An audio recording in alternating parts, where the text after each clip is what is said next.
अस्सलाम वालेकुम स्टूडेंट्स। आज जो हम डिस्कस करेंगे जो हमारा नेक्स्ट टॉपिक है वो है क्रोनिक राइनाइटिस। सबसे पहले मैं इसकी टाइप्स बताऊंगी और जो टाइप्स बहुत ज़्यादा इंपॉर्टेंट है वो बताऊंगी।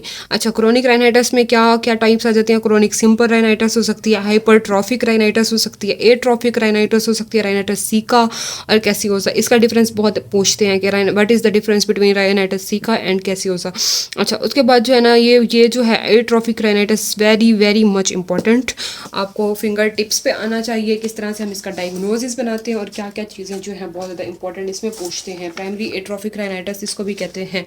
अच्छा, सिंपल राइनाइटिस ये इसमें भी जो है अगर क्लिनिकल फीचर्स की हम बात करें तो उसमें वो यही कहेगा कि नेज़ल ऑब्स्ट्रक्शन के साथ पेशेंट आया, नेज़ल डिस्चार्ज है, उसको सर में दर्द है, स्वेलन टर्बिनेट्स हैं और परसिस्टेंट जो है इटियोलॉजी की अगर बात करें तो नेज़ल इन्फेक्शन है, क्रोनिक इरिटेशन हो रही है, नेज़ल ऑब्स्ट्रक्शन मतलब उसको इसी तरह के डिस्चार्ज है, हेडिक है, नेज़ल ऑब्स्ट्रक्शन है, बट इतना कोई ऐसा इंपॉर्टेंट नहीं है अगर हम देखें तो।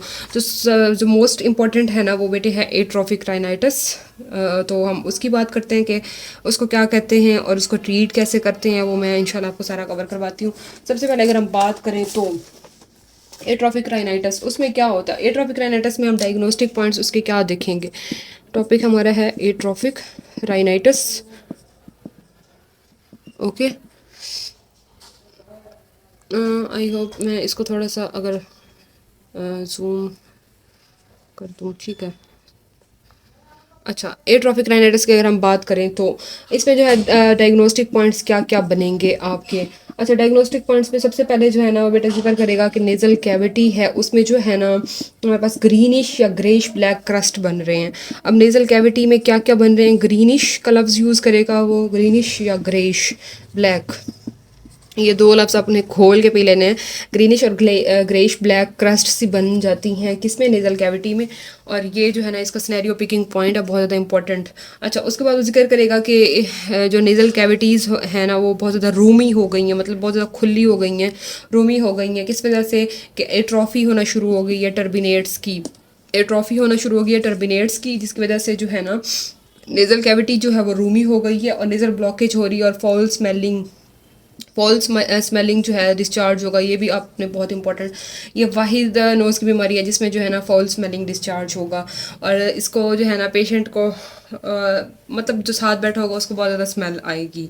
अच्छा इसमें, अच्छा और इसमें जो है ना फॉल स्मेलिंग की वजह से इसको जो है ना इसमें एक और लफ्ज़ भी यूज़ करते हैं, मर्सीफुल एनोस्मिया। मैं आगे जाके आपको बताऊंगी कि क्यों होता है मर्सीफुल एनोस्मिया।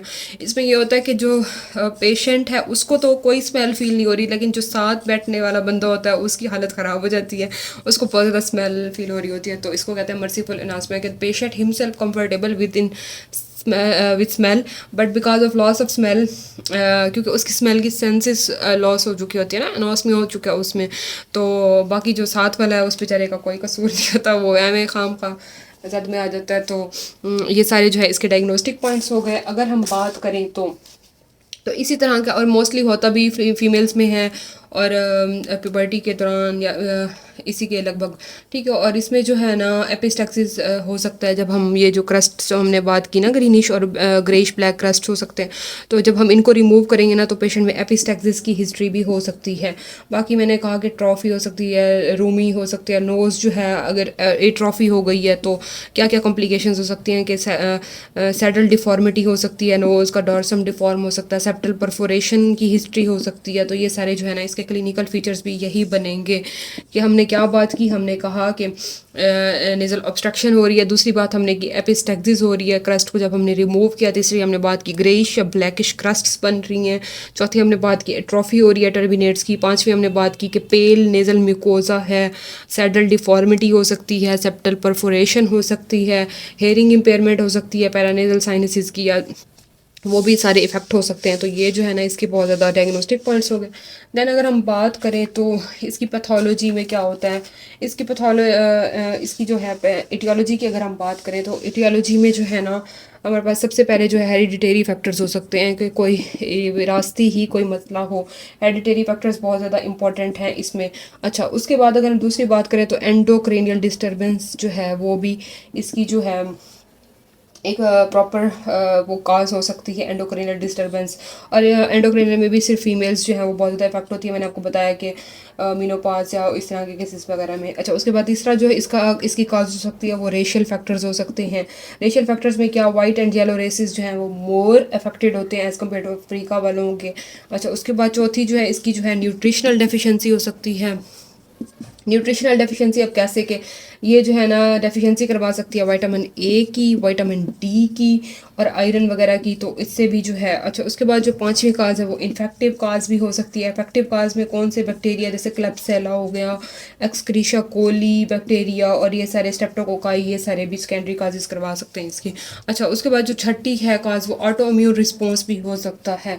अच्छा, ये वायरल जो है ऑटो इम्यून रिस्पॉन्स हो सकता है, एंटीजन रिलीज्ड हो सकते हैं नेजल म्यूकोजा से, और वो जो है ना डिस्ट्रक्शन करवा सकते हैं, तो बॉडी जो है रिएक्ट कर सकती है। तो ये सारे जो है ना इसके autoimmune response.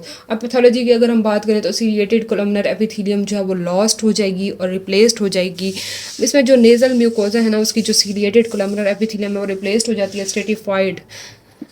Ciliated columnar is replaced by किससे, रिप्लेस्ड बाय किससे, स्ट्रेटिफाइड सिक्वेमस से।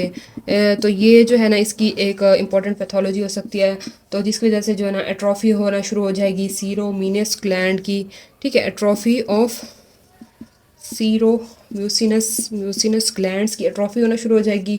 और बाकी जो है ना आर्टरीज इन मुकोजा और पेरिवोस्टियम बोन्स में वो भी सारे डिस्ट्रॉय टर्मिनेट्स जो हैं वो वाइडनिंग होना शुरू हो जाएगी, वो एट्रोफी में चले जाएंगे और ये सारी चीज़ें। अच्छा, क्लिनिकल फीचर्स मैंने आपको पहले बता दिए। अब हम बात करते हैं ट्रीटमेंट। ट्रीटमेंट इसका दो तरह से हो सकता है, मेडिकल भी हो सकता है, सर्जिकली भी हो सकता है। अगर मेडिकल ट्रीटमेंट की हम बात करें तो हमने सबसे पहले जो है ना उसकी मेंटेन करवानी है हाइजीन, गुड हाइजीन उसकी मेंटेन करवाएंगे। क्या, सबसे पहले हमने उसकी हाइजीन अच्छी करवानी है, हमने क्रस्ट वगैरह को रिमूव करवाने हैं, हमने फॉल स्मेलिंग वो सारी चीज़ें ख़त्म करनी है। दूसरा जो ट्रीटमेंट में हो सकता है नेज़ल इरिगेशन कर सकते हैं पेशेंट की और रिमूवल ऑफ क्रस्ट कर सकते हैं। अब क्रस्ट बन गई, हमने किस तरह से रिमूव भी तो करनी है ना, तो हमने नेज़ल इरिगेशन से या रिमूवल ऑफ क्रस्ट करके हमने वो कर देनी है। अच्छा, तीसरी जो बात है उसमें हमने क्या करना है, 25% जो ग्लूकोज है वो ग्लाइसरीन में मिला के वो भी जो है बहुत ज़्यादा इफेक्टिव हो सकता है, उससे भी जो है ना हम क्रस्ट वगैरह रिमूव करवा सकते हैं। अच्छा, उसके बाद चौथा जो है हमने एंटीबायोटिक्स देनी है। एंटीबायोटिक्स जो है उसमें कौन से जो है स्प्रे की फॉर्म में दे सकते हैं या वैसे जो है ना 7 से 10 दिन के लिए हम सिस्टेमिक एंटीबायोटिक्स दे सकते हैं, जैसे फ्लोरोक्विनोलोन्स जो है वो बहुत ज़्यादा इसमें इफेक्टिव होते हैं, वो हम दे सकते हैं। बट हमने साथ क्या देनी है, मेट्रोनिडाजोल भी देनी है, जो कि लाइक फ्लाइजल जिसको हम कहते हैं आम जुबान में, ताकि पेट ख़राब ना हो और इन्फेक्शन जो क्लियर हो जाए और सारा। अच्छा, उसके बाद हम पाँचवीं क्या कर सकते हैं, हम ओसेट्राडायोल नेज़ल स्प्रे दे सकते हैं, कोई भी नेज़ल स्प्रेज दे सकते हैं ताकि जो है वो भी ज़्यादा इफेक्टिव है। उसके बाद जो है ना हम म्यूकोलाइटिक्स देंगे। म्यूकोलाइटिक्स मीन्स कि 8 से 10 ड्रॉप्स हम कंसनट्रेटेड सोल्यूशन ऑफ किसका, पोटाशियम आयोडाइड। पोटाशियम आयोडाइड का एक कंसनट्रेटेड सोल्यूशन होता है जिसको हम एक मिक्सड कर देते हैं जूस के साथ, और इसको भी हम लिक्विफाई करने के लिए यूज़ करते हैं। उसके बाद हम कहेंगे पेशेंट को कि डाइट अपनी जो है बैलेंस्ड ले, विटामिन्स ले, विटामिन ए का इस्तेमाल करें, विटामिन डी का, फॉलिक एसिड का, आयरन का, ये सारी चीज़ें अपनी डाइट में बहुत अच्छे से यूज़ करें।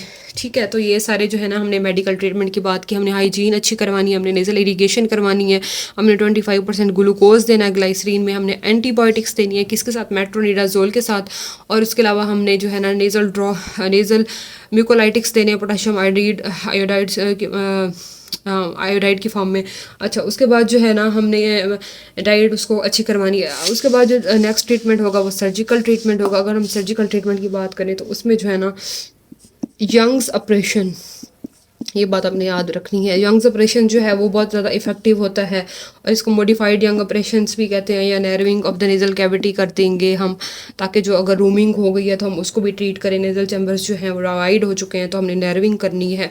तो ये सारे जो है ना इसके सर्जिकल ट्रीटमेंट हो सकते हैं। अच्छा, उसके बाद नेक्स्ट वीडियो में मैं आपको बताती हूँ कि राइनाइटिस कैसी ओसा और सीका, इसमें क्या डिफरेंस है, ये भी बाज़ वक़्त प्रॉफ में पूछ लेते हैं। Thank you.